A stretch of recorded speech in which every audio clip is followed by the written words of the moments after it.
Yes, Connie, aabot sa 586 ang nanatiling stranded ngayong mga pasahero dito sa may Batangas Port, bunsod nga ng masamang panahon. Iba nga sa mga pasahero mula pa nung Wednesday stranded dito sa lugar matapos itaas ang signal number 1 nung araw ding yon. Kaya sa mga upuan ng terminal na tulog ang mga pasahero dito. Buti nilang anila at maraming stalls dito na makakainan. Bukod pa dyan ang libreng meals, courtesy ng Batangas Port at ng DSWD. Di rin naman problema kapag nag-lowbat ang mga cellphones pagkat may mga available na charging station sa loob ng terminal. Yun nga lang talaga daw nakabagot at syempre karamihan ay sabik ng makauwi sa kanilang lugar.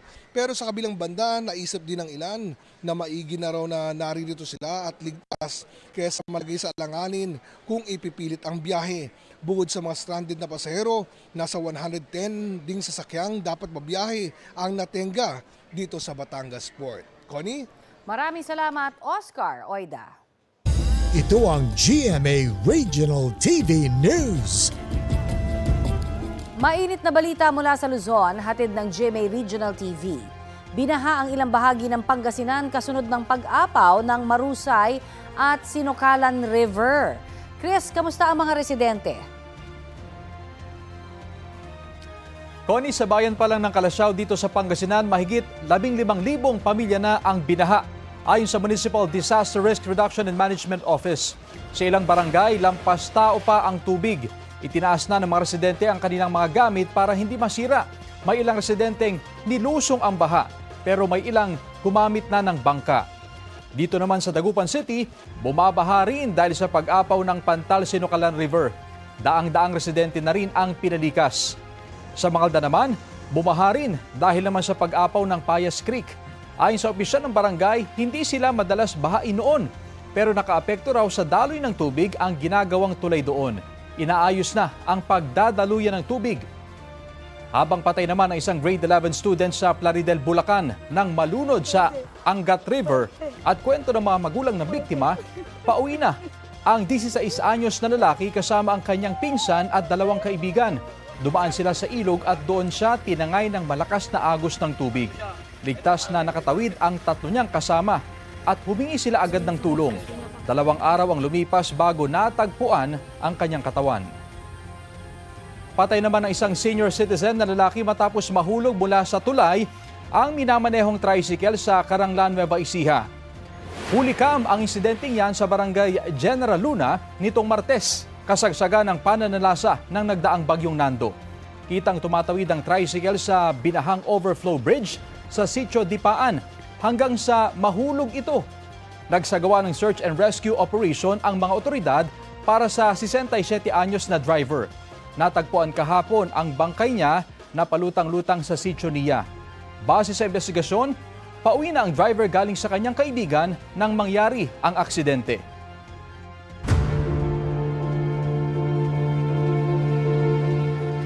Itinanggi ni Executive Secretary Lucas Bersamin na tumanggap ang kanyang opisina ng kickback sa flood control projects tulad ng sinabi ni dating DPWH Undersecretary Roberto Bernardo.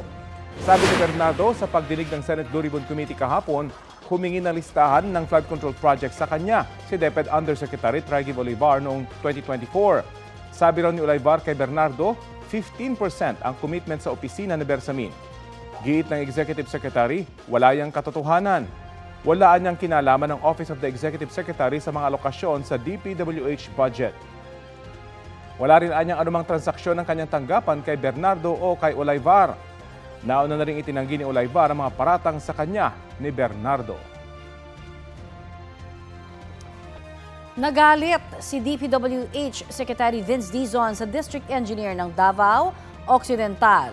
Ang ininspeksyon kasi niyang flood control project doon, fully paid na kahit hindi pa talaga tapos. Balitang hatid ni Argel Relator ng GMA Regional TV. Kinagulat ni na Public Works Secretary Vince Dizon at Independent Commission for Infrastructure Special Advisor ang dinatnan sa ininspeksyong flood control project sa Barangay Kulaman sa Jose Abad Santos, Davao Occidental. Hindi pa rin kasi ito tapos kahit October 2022 pa idiniklarang tapos. Paniwala ni Dizon, dami ng mga diskaya ang nakontrata ng DPWH Davao Occidental District Engineering Office para sa proyekto. Ang kasama ko yan, Rimando, hindi ko diskaya. Maganda na maglokohan. Alam naman natin ang St. Timothy kay Diskaya, inamin na nga niya. Di ba? Huwag ka na magmangmangan sa akin. Natapos ang kontrata, yan nakikita nyo media. October 2022. Nagsimula February 2022. Ang mas ikinagalit ni Dizon, January 2023 pa, fully paid ang contract price na 96.5 million pesos sa contractor kahit di pa tapos ang proyekto. Hindi na ito itinanggi ni District Engineer Rodrigo Larete.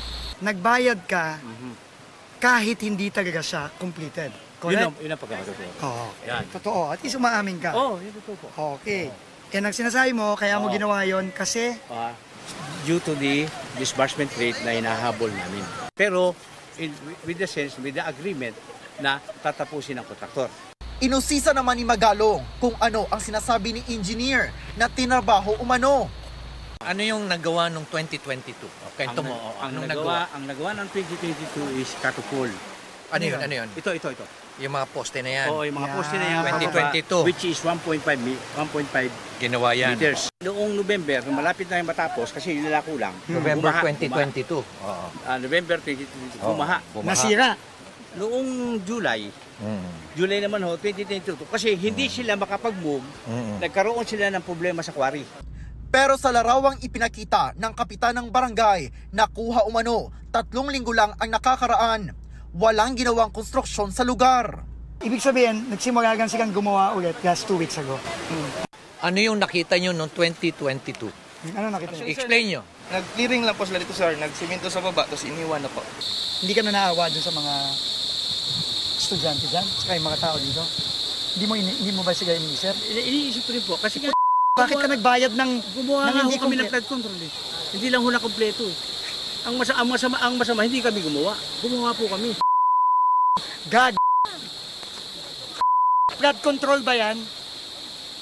Flood control ba yan? Flood control ba yan? Tapos ba yan? 100 milyon ginastos nyo dyan? Binayaran nyo? Hindi tapos yan? Pinasusumitan ni Magalong lahat ng dokumento kaugnay ng proyekto sa CIDG Davao Occidental. Gusto ko rin maging honest sa'yo. Ganun Gusto mo maging honest ako sa'yo? Ano po? Papakulong kita. Wala naman po ako magagawa kung ganyan po. Minamadali na ng ICI ang pagtukoy kung sino pa ang mga sangkot sa naturang Ghost Flood Control Project para masampahan ng paglabag sa Graft and Corrupt Practices Act, malversation of fund, falsification of documents, at violation sa procurement. Orgil Relator ng GMA Regional TV, nagbabalita para sa GMA Integrated News. Ilang personalidad na sangkot sa manumalya umunong flood control projects ang itinuturing ng protected witnesses ng DOJ. At kaugnay niyan, kausapin natin si DOJ Undersecretary Jesse Andres. Magandang tanghali at welcome po sa Balitang Hali. Magandang tanghali sa inyong lahat. Opo, ano po naging batayan ng DOJ para ituring na protected witnesses itong 5 personalidad na ito? At pagka sinabing protected witnesses, ano pong mai-entail nito? So siguro ipaliwanag muna natin, Rafi, kung ano ang difference ng isang protected witness at isang state witness. Opo. Kasi magkaiba pong bagay yan. Sa kasalukuyan po, meron tayong inadmit as protected witness. Ibig sabihin po niyan, dahil po sila ay nagbabahagi ng kanilang testimonya at na kaalaman at magtitistigo sila sa investigasyon, kailangan po nila ng proteksyon as to physical harm para po matuloy yung kanilang cooperation sa pagsisiwalat ng mga bagay na importante po sa investigasyon.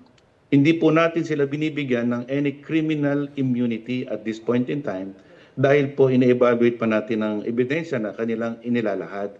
So as protected witnesses, ang karapatan lang po nila ay mag-cooperate sa amin at magbigay ng kanilang kaalaman na itetestigo nila sa topic ng investigasyon at yung physical protection lang.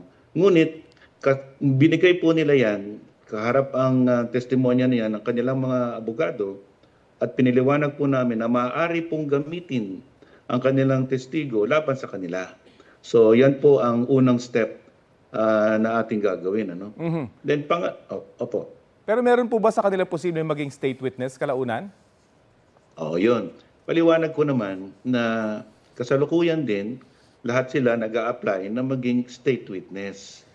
Kasama po dyan sina Henry Alcantara, sina Bryce Hernandez, sina Mendoza, ang mag-asawang Diskaya, at even po si Yusek Bernardo.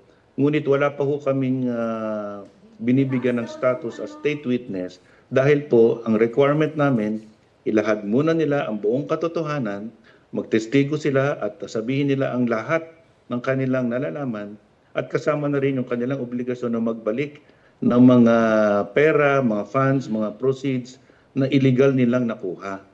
So, ang batayan po para maging state witness kayo, 5 po yan. Una po, yung kaso ay grave felony at grave felony naman po ito. Pangalawa po, yung absolute necessity ng kanilang testimonya.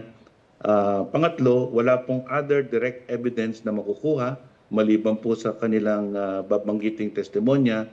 At pang-apat, pang-lima po ay they do not appear to be the most guilty. So ayon po sa 5 batayan na yan, mag-i-evaluate po ang WPP committee at doon po tayo magdidesisyon. Pero sa kasalukuyan po, wala po ni isa sa kanila na pinayagan po natin maging state witness. All of them are just protected witnesses so that we can make sure they will fully cooperate with the investigation and the National Prosecution Service will have all the evidence necessary for us to have a good case build-up. Yun po ang ginagawa namin sa kasalukuyan case build-up. Okay, sige po, abangan po natin ang magiging resulta ng inyong evaluation. Maraming salamat po sa oras na ibinahagi niyo sa Balitang Hali. Salamat din po. Si Justice Undersecretary Jessie Andres.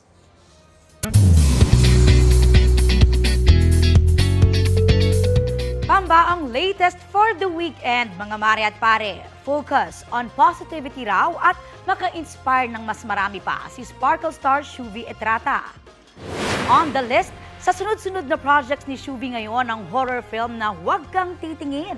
Asa matatakutin herself, aminadong extra challenge ang pagganap niya rito. All praises at full support naman sa kanya ang TDH at co-star sa pelikula na si Anthony Constantino. Bumisita rin sa set ng movie sina GMA Network Senior Vice President and GMA Pictures President Attorney Annette Gozon Valdez at Sparkle GMA Artist Center First Vice President Joy Marcelo. Sa kabila ng busy schedule, no plan on slowing down daw si Shuvi dahil hindi na lang daw ang pangarap ng pamilya ng Island Girl ang dala niya. Kasama na rin daw niya sa journey niya ang fans. I'm not alone. It's the dreams of my pangkat, of my fans, of my supporters. Hindi na po ako nag-iisa ngayon. Parang laban ko na po to para mapasaya din yung mga supporters ko, ka-inspire pa ng maraming tao.